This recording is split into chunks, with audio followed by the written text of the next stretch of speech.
Y es muy interesante también observar a los partidos políticos a modo de sistema, es decir, todos aquellos que participan de la escena política y la arena electoral de un país. En ese sentido, Giovanni Sartori proponía al menos tres criterios para poder contar esa cantidad de participantes hacia el interior del sistema.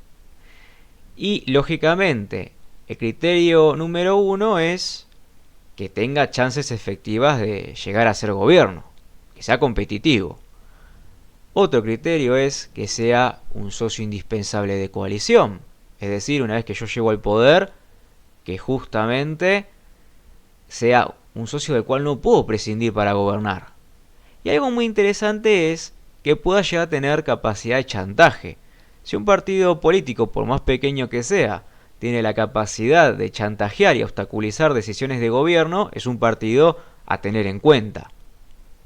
Bien, de esta suma, uno puede pensar en que existen sistemas de partido unipartidista, bipartidista o multipartidista.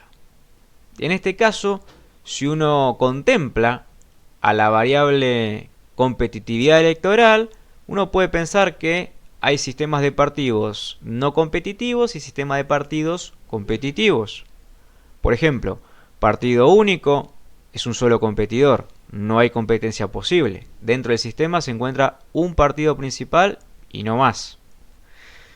Otro sistema posible es que sea un partido que constantemente a sus rivales les haga juego sucio y gane las elecciones de manera muy poco transparente. Por lógica, uno puede inferir que las elecciones son a modo de fachada.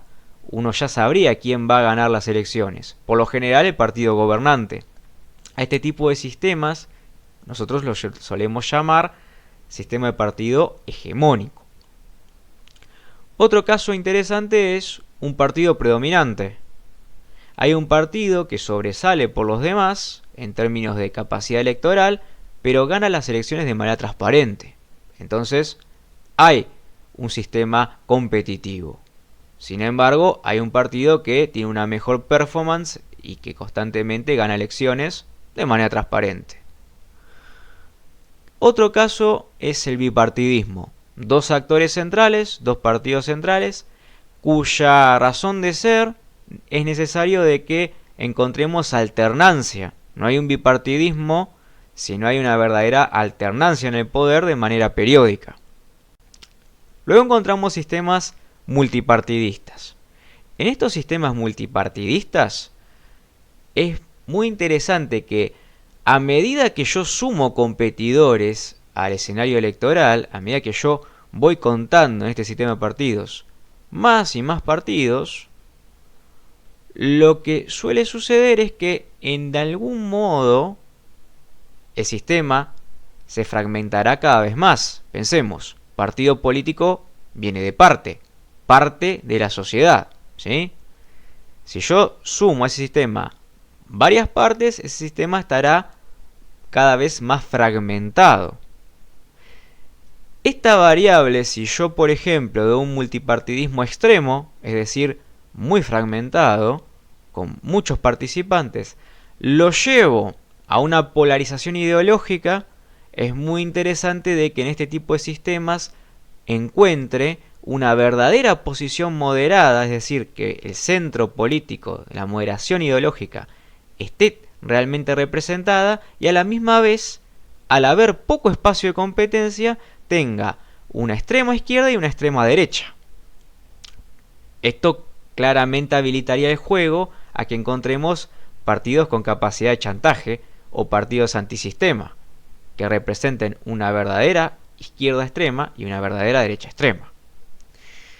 Lógicamente, este tipo de partidos supone en cierta medida una tendencia que va marcando la vida política hacia una manera centrífuga en las cuales se reparte el electorado, es decir, tienden a quitarse del centro la concentración de votos y cada vez depositarse en los extremos. El caso límite es que el centro moderado se caiga. Es interesante también señalar la cuestión de que hemos solido también pensar en la disciplina la génesis de estos partidos políticos. Y en ese sentido, Lipset y Roccan repasan que la mayoría de partidos políticos y también de los sistemas partidarios han sido generados, han nacido mediante lo que uno denomina clivajes o cleavages, ¿sí? Estos clivajes son grandes fracturas de la sociedad que por lo general se han podido ubicar a lo largo de todo el globo. Es decir, hemos encontrado a lo largo de la historia clivajes muy fuertes que han separado a la sociedad y que esas separaciones han sido prácticamente objeto de no volver al consenso, ¿sí? Son casi diferencias irreparables. En ese sentido, hemos encontrado conflictos entre el centro, la periferia, un país que trata de centralizarse y periferias que lógicamente se niegan a rezagar su poder. Hemos encontrado un conflicto de Estado laico, Iglesia. Hemos encontrado conflictos de terratenientes con peones. Hemos encontrado conflictos entre grandes capitalistas y obreros. Y en ese sentido, la mayoría de los partidos políticos han ido naciendo al calor de estos clivajes de separación de la sociedad. Ahora bien, los autores postulan que, por ejemplo, estos clivajes se han cristalizado, se han enfriado. Lógicamente, eso para nada nos va a decir de que no surjan nuevos conflictos o nuevas diferencias en la sociedad. Sabemos que la sociedad se va complejizando y que en esa complejización hemos encontrado, por ejemplo, como señala la autora, al día de la actualidad, una tendencia de la vida partidaria a profesionalizarse, a buscar diversas maneras de financiamiento, a pensar las campañas electorales de una manera completamente diferente, a sumar equipos técnicos y hacer campañas de una manera más sectorizada.